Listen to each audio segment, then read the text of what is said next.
СВР Штип поднесе кривична пријава за 26 лица, а меѓу нив инволвирани се и лица вработени во општина Штип, рекоа на пресот СДСМ.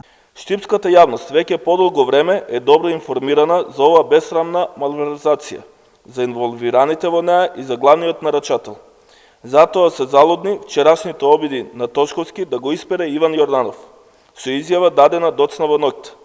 Дали Иван Јорданов се обидува така лесно да ги пушти низ вода извршителите на неговите наредби и да ја спаси сопствената кожа? Покрај оштетување на општинскиот буџет за 300.000 евра, поради што децата ни мрзнат во градинките и училиштата, укажуваме на други сериозни кршења на законите во општината Штип изминатите 2,5 години. Првите луѓе околу Јорданов се дугуша заглавени во криминали.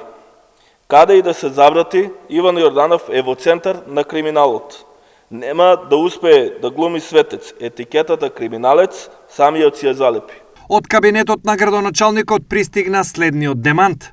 Јас како градоначалник ја инициирав пријавата и случајот во полиција, зашто тоа претходно никој не го направил, имајќи во предвид дека се работи и за период пред јас да бидам градоначалник.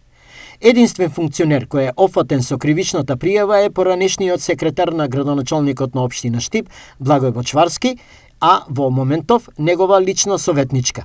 И ако истражуваме кој дали ја оштетил општината, тогаш најзасегната е функционерката на СДСМ, која имала најголеми ингеренции во донесувањето на одлуки при вршење на предметните дејствија.